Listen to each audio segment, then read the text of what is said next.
Welcome to ನಿತ್ಯ special. ಎಲ್ಲರೂ ಹೇಗಿದ್ದೀರಾ, ಚೆನ್ನಾಗಿದ್ದೀರಾ ಅಂತ ಅಂದ್ಕೊಳ್ತೀನಿ. ಇವತ್ತಿನ ರೆಸಿಪಿ ತಿಳ್ಕೊಳ್ಳೋದಕ್ಕಿಂತ ಮುಂಚೆ ನನ್ನ ಚಾನಲ್ನ ಸಬ್ಸ್ಕ್ರೈಬ್ ಮಾಡ್ಕೊಳ್ಳಿ, ಹಾಗೆ ಬೆಲ್ಲೈಕನನ್ನು ಪ್ರೆಸ್ ಮಾಡಿ. ಇವತ್ತಿನ ಸ್ಪೆಷಲ್ ಏನಪ್ಪ ಅಂತಂದರೆ ನೀರು ದೋಸೆ. ನೀರು ದೋಸೆ ಹೇಗೆ ಮಾಡೋದು ಅಂತ ನೋಡೋಣ. ನಾನು ಫಸ್ಟಿಗೆ ಈ ಅಕ್ಕಿನ ನೈಟಲ್ಲೇ ನೆನೆಸಿಟ್ಕೊಂಡಿದ್ದೇನೆ. ನೋಡಿ, ನಾನು ಇದರಲ್ಲಿ ಒಂದು 3 ಲೋಟ ಅಕ್ಕಿನ ನೆನೆಸಿಟ್ಕೊಂಡಿದ್ದೀನಿ. ನೀವು ಎಷ್ಟು ಬೇಕೋ ಅಷ್ಟನ್ನು ಹಾಕ್ಕೊಳ್ಳಿ. ನೋಡಿ, ಚೆನ್ನಾಗಿ ನೆಂದಿದೆ. ಇವಾಗ ಇದನ್ನು ಮಿಕ್ಸಿ ಗ್ರೈಂಡ್ರಿಗೆ ಹಾಕ್ಕೊಳ್ತೀನಿ. ನೋಡಿ, ಮಿಕ್ಸಿ ಜಾರಿಗೆ ಹಾಕ್ಕೊಂಡ್ಮೇಲೆ ಅದು ನೀಟಾಗಿ ರುಬ್ಕೋಬೇಕು ನುಣ್ಣಗೆ. ಆವಾಗಲೇ ಚೆನ್ನಾಗಾಗುತ್ತೋ. ನಾನು ಸ್ವಲ್ಪ ನೀರು ಜಾಸ್ತಿ ಹಾಕಿದ್ದೀನಿ, ಬೇಗ ನುಣ್ಣಗಾಗುತ್ತೆ ಅಂತಷ್ಟೇ. ಮತ್ತು ನೀರು ಕೂಡ ಜಾಸ್ತಿ ಹಾಕ್ಕೋಬೇಕಲ್ಲ, ಹಾಗಾಗಿ ನೋಡಿ ನೈಸಾಗಿ ರುಬ್ಬಿದ್ದೀನಿ. ರೆಡಿಯಾಗಿದೆ ನೋಡಿ, ಎಷ್ಟು ನೀಟಾಗಿ ನೈಸಿಗೆ ಎಷ್ಟು ಚೆನ್ನಾಗಿ ಕಾಣ್ತಿದೆ ಅಂತ. ನೋಡಿ, ನಾನು 2 ರೌಂಡ್ ರುಬ್ಬಿದ್ದೀನಿ. ಇದನ್ನು ಕೂಡ ಹಾಕ್ಕೊಳ್ತಿದ್ದೀನಿ. ಸ್ವಲ್ಪ ನೀರು ಕೂಡ ಹಾಕ್ಕೊಳ್ತಿದ್ದೀನಿ. ನೀರು ಸ್ವಲ್ಪ ಜಾಸ್ತಿನೇ ಹಾಕ್ಕೊಳ್ತೀನಿ ನಾನು, ಯಾಕಂದರೆ ಇದು ನೀರು ದೋಸೆ ಅಲ್ಲ, ಅದಕ್ಕೋಸ್ಕರ. ನೋಡಿ, ಇವಾಗ ರೆಡಿಯಾಗಿದೆ. ನಾನು ನೀರು ಕೂಡ ಹಾಕ್ಕೊಂಡಿದ್ದೀನಿ. ನೋಡಿ, ಈ ಥರ ಬ್ಯಾಟರ್ ಇರಬೇಕು. ಈ ಥರ ಇದ್ದರೆ ಚೆನ್ನಾಗಿರುತ್ತೆ. ಇದು ಕರೆಕ್ಟ್ ಪರ್ಫೆಕ್ಟಾಗಿದೆ. ನೋಡಿ, ಇನ್ನು ಸ್ವಲ್ಪ ಬೇಕಂದರೆ ನೀರು ಕೂಡ ಹಾಕ್ಕೊಳ್ಬೋದು.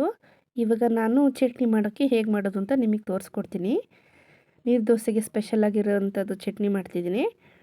ನೋಡಿ, 1-2 ಸ್ಪೂನು ಉದ್ದಿನಬೇಳೆನ ನಾನು ಫ್ರೈ ಮಾಡ್ಕೊಳ್ತಿದ್ದೀನಿ. ನೋಡಿ, ನೀಟಾಗಿ ಫ್ರೈ ಮಾಡ್ಕೋಬೇಕು. ಸ್ವಲ್ಪ ಕಲರು ಗೋಲ್ಡನ್ ಬ್ರೌನ್ ಬರಬೇಕು, ಆವಾಗಲೇ ಚೆನ್ನಾಗಾಗುತ್ತೆ. ಚಟ್ನಿಗೆ ತುಂಬಾ ಟೇಸ್ಟ್ ಬರುತ್ತೆ. ನೀಟಾಗಿ ಫ್ರೈ ಆಗ್ತಾಯಿದೆ. ಇದು ಲೋ ಫ್ಲೇಮಲ್ಲೇ ಹುರ್ಕೊಳ್ಳೋಣ, ಯಾಕಂದರೆ ಇಲ್ಲಾಂದರೆ ಸೀದೋಗ್ಬಿಡುತ್ತೆ. ಇದು ಸ್ಮೆಲ್ ಚೆನ್ನಾಗಿ ಗಮ್ಮನ್ನೋವರೆಗೂ ಹುರಿಬೇಕು.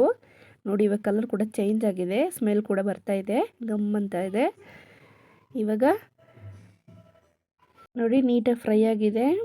ಇವಾಗ ನಾನು ಇದನ್ನು ಆಫ್ ಮಾಡ್ಕೊಂಡು ತಣ್ಣಗಾಕಿ ಇಟ್ಕೊಂಡಿದ್ದೀನಿ. ಇವಾಗ ನಾನು ಇದಕ್ಕೆ ತೆಂಗಿನಕಾಯಿ ತುರಿನ ಹಾಕ್ಕೊಳ್ತಿದ್ದೀನಿ. ನಾನಿಲ್ಲಿ 1 ಕಪ್ಪು ಅಷ್ಟು ತೆಂಗಿನಕಾಯಿ ತುರಿನ ತೊಗೊಂಡಿದ್ದೀನಿ. ನೋಡಿ, ಒಂದು 4 ಹಸಿರು ಮೆಣಸಿನ್ಕಾಯಿನ ಹಾಕ್ಕೊಳ್ತಿದ್ದೀನಿ. ನಂದು ಸ್ವಲ್ಪ ಖಾರ ಇದು, ಹಾಗಾಗಿ 4 ಹಾಕ್ಕೊಂಡಿದ್ದೀನಿ. ಒಂದು 4 ಬೆಳ್ಳುಳ್ಳಿ, ಸಿಪ್ಪೆ ತೆಗಿಬೇಡಿ, ಹಾಗೆ ಹಾಕ್ಕೊಳ್ಳಿ. ನೋಡಿ, ನಾನು ಹುರಿದಿಟ್ಕೊಂಡಿರೋ ಉದ್ದಿನಬೇಳೆ ಕೂಡ ಹಾಕ್ಕೊಳ್ತಿದ್ದೀನಿ.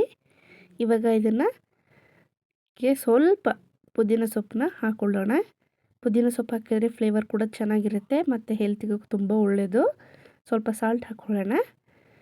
ನೋಡಿ, ಇವಾಗ ನಾನು ಇದು ಗ್ರೈಂಡ್ ಮಾಡಿ ನಿಮಗೆ ತೋರಿಸ್ತೀನಿ. ಚಟ್ನಿ ರೆಡಿಯಾಗಿದೆ. ಇವಾಗ ಇದನ್ನು ಹೇಗೆ ಒಗ್ಗರಣೆ ಮಾಡ್ಕೊಳ್ಳೋಣ ಅಂತ ನೋಡೋಣ. ಒಂದು ಪಾತ್ರೆಗೆ ಸ್ವಲ್ಪ ಆಯಿಲ್ ಹಾಕ್ಕೊಂಡಿದ್ದೀನಿ, 1-2 ಟೇಬಲ್ ಸ್ಪೂನಷ್ಟು. ಇದಕ್ಕೆ ನಾನು ಸ್ವಲ್ಪ ಸಾಸಿವೆ ಹಾಕ್ಕೊಂಡು, ಸಾಸಿವೆ ಚೆನ್ನಾಗಿ ಚಿಟಪಟ ಅಂದಮೇಲೆ ನಾನು ಬೆಳ್ಳುಳ್ಳಿನ ಸಿಪ್ಪೆ ತೆಗೆದೇ ಜಜ್ಜಿಟ್ಕೊಂಡಿದ್ದೀನಿ. ನೋಡಿ, ಇದು ನೀಟಾಗಿ ಫ್ರೈ ಆಗಬೇಕು. ಸ್ವಲ್ಪ ಬೆಳ್ಳುಳ್ಳಿ ಜಾಸ್ತಿ ಹಾಕಿದ್ರೂ ಚೆನ್ನಾಗಿರುತ್ತೆ. ನೋಡಿ, ಸ್ವಲ್ಪ ಕರಿಬೇವಿನ ಸೊಪ್ಪು ಹಾಕಿದ್ದೀನಿ. ನೋಡಿ, ಇದು ಕಲರ್ ಕೂಡ ಚೇಂಜ್ ಆಗ್ತಾಯಿದೆ. ನೋಡಿ, ಬೆಳ್ಳುಳ್ಳಿ ನೀಟಾಗಿ ಫ್ರೈ ಆಗ್ತಾಯಿದೆ, ಸ್ಮೆಲ್ ಕೂಡ ಗಮ್ಮಂತ ಇದೆ. ಬೆಳ್ಳುಳ್ಳಿ ಸ್ಮೆಲ್ ಚೆನ್ನಾಗಿರುತ್ತೆ, ನನಗೆ ತುಂಬಾ ಇಷ್ಟ. ನೋಡಿ, ಇವಾಗ ರುಬ್ಬಿರೋದನ್ನು ಚಟ್ನಿನ ನಾನು ಹಾಕ್ಕೊಳ್ತಿದ್ದೀನಿ. ಒಗ್ಗರಣೆ ಕೊಟ್ಟರೆ ತುಂಬಾ ಚೆನ್ನಾಗಿರುತ್ತೆ ನೀರು ದೋಸೆಗೆ, ಹಾಗಾಗಿ ನಾನು ಒಗ್ಗರಣೆ ಕೊಟ್ಟರೆ ನಮ್ಮನೇಲಿ ಎಲ್ಲರೂ ಕೂಡ ಇಷ್ಟಪಟ್ಟು ತಿಂತಾರೆ.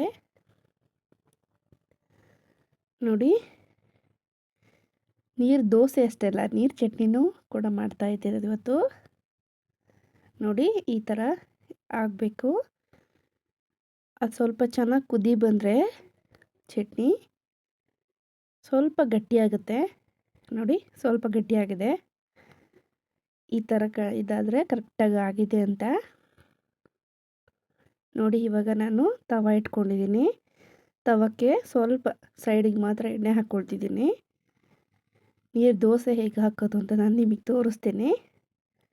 ನೋಡಿ, ಈಗ ಹಾಕಿ ನೀಟಾಗಿ ಎಲ್ಲ ಕಡೆ ಸ್ಪ್ರೆಡ್ ಮಾಡ್ಕೋಬೇಕು. ಅದು ನೀರು ಥರ ಇರುತ್ತಲ್ಲ, ಹಾಗಾಗಿ ಎಲ್ಲ ಕಡೆ ಸ್ಪ್ರೆಡ್ ಆಗುತ್ತೆ. ಇವಾಗ ಮೇಲ್ಗಡೆ ಸ್ವಲ್ಪ ಆಯಿಲ್ ಹಾಕ್ಕೊಳ್ಳೋಣ. ಕೂಡ ಹಾಕ್ಕೊಂಡಿದ್ದೀನಿ. ಇದು ನೀಟಾಗಿ ಬೇಯಲಿ. ಇವಾಗ ನಾನು ಲಿಡ್ ಕ್ಲೋಸ್ ಮಾಡ್ತೀನಿ. ನಿಮಗೆ ಯೂಸ್ಫುಲ್ ಆಗುವಂಥದ್ದು ಒಂದು ಹೆಲ್ತ್ ಟಿಪ್ಸ್ನ ಹೇಳ್ತೀನಿ. ಕಣ್ಣಿನ ಸುತ್ತ ಡಾರ್ಕ್ ಸರ್ಕಲ್ ಆಗಿರುತ್ತಲ್ಲ ಅಂಥವರಿಗೆ ಟೊಮೆಟೊ ಕಾಯಿನ ಮಧ್ಯದಲ್ಲಿ ಕೊಯ್ದುಬಿಟ್ಟು ನೀಟಾಗಿ ಮಸಾಜ್ ಥರ ಮಾಡಿ ಹಾಗೆ ವಾರಕ್ಕೆ ಒಂದು 2-3 ಸಲ ಮಾಡ್ತಾಯಿರಿ, ಖಂಡಿತ ಕ್ಲಿಯರ್ ಆಗುತ್ತೆ. ಡಾರ್ಕ್ ಸರ್ಕಲ್ ಕೂಡ ನೀಟಾಗಿ ಹೋಗುತ್ತೆ. ನೋಡಿ ಇವಾಗ ನಾನು ಬೆಂದಿದೆ, ಇವಾಗ ನೀಟಾಗಿ ಉಲ್ಟ ಮಾಡ್ಕೊಂಡಿದ್ದೀನಿ. ನೋಡಿ ಎಷ್ಟು ಚೆನ್ನಾಗಿ ಬಂದಿದೆ ಅಂತ ದೋಸೆ. ನೀರು ದೋಸೆ ತುಂಬಾ ಚೆನ್ನಾಗಿರುತ್ತೆ, ಚಟ್ನಿಗಂತೂ ಸಖತ್ತಾಗಿರುತ್ತೆ. ಖಂಡಿತ ಒಂದು ಸಲ ಟ್ರೈ ಮಾಡಿ ನೋಡಿ. ನೋಡಿ ಮತ್ತೊಂದು ದೋಸೆ ಹಾಕ್ಕೊಳ್ತಿದ್ದೀನಿ ನಾನು. ನೋಡಿ ಕೆಲವರಿಗೆ ಫಸ್ಟ್ ಕಷ್ಟ ಆಗುತ್ತೆ ದೋಸೆ ಹಾಕ್ಕೊಳ್ಳಿಕ್ಕೆ. ನನಗೂ ಮುಂಚೆ ದೋಸೆ ಹಾಕ್ಕೊಳ್ಳೋಕೆ ಬರ್ತಿರ್ಲಿಲ್ಲ, ಇವಾಗ ಕಲ್ತ್ಕೊಂಡಿದ್ದೀನಿ. ನೋಡಿ ನೀಟಾಗಿ ಕೂಡ ಬಂದಿದೆ ದೋಸೆ. ಇವಾಗ ಮತ್ತೆ ನಾನು ಲಿಡ್ ಕ್ಲೋಸ್ ಮಾಡ್ತಿದ್ದೀನಿ. ನೋಡಿ ರೆಡಿಯಾಗಿದೆ, ಎಷ್ಟು ಸೂಪರಾಗಿ ರೆಡಿಯಾಗಿದೆ ಅಲ್ಲ. ಇದನ್ನು ನಾನು ಮತ್ತೆ ಉಲ್ಟಾ ಮಾಡಿ ಹಾಕ್ಕೊಳ್ತಿದ್ದೀನಿ. ಎಷ್ಟು ತೆಳುವಾಗಿ ಎಷ್ಟು ಚೆನ್ನಾಗಿ ಬಂದಿದೆ ನೋಡಿ, ಎಲ್ಲೂ ಕೂಡ ಸ್ವಲ್ಪನೂ ಕೂಡ ಹಾಳಾಗಿಲ್ಲ, ನೀಟಾಗಿ ಬಂದಿದೆ. ಇವಾಗ ನಾನು ಇದನ್ನು ಫೋಲ್ಡ್ ಮಾಡಿಕೊಂಡು ಒಂದು ಪ್ಲೇಟಿಗೆ ಸರ್ವ್ ಮಾಡ್ಕೊಳ್ತೀನಿ. ನೋಡಿ ಬಿಸಿ ಬಿಸಿ ನೀರು ದೋಸೆನ ಬಿಸಿ ಬಿಸಿ ಚಟ್ನಿ ಜೊತೆ ಸವಿರಿ, ತುಂಬಾ ಚೆನ್ನಾಗಿರುತ್ತೆ. ಮನೆಯಲ್ಲಿ ನೀರು ದೋಸೆ ಚಟ್ನಿನ ಎಲ್ಲರೂ ಇಷ್ಟಪಟ್ಟು ತಿಂತಾರೆ, ಹಾಗಾಗಿ ನಾನು ಮಾಡ್ತಾನೆ ಇರ್ತೀನಿ. ಮಲ್ನಾಡ್ ಸ್ಪೆಷಲ್ಲು ಸೂಪರಾಗಿರುತ್ತೆ, ಖಂಡಿತ ಒಂದು ಸಲ ಟ್ರೈ ಮಾಡಿ. Thank you for watching.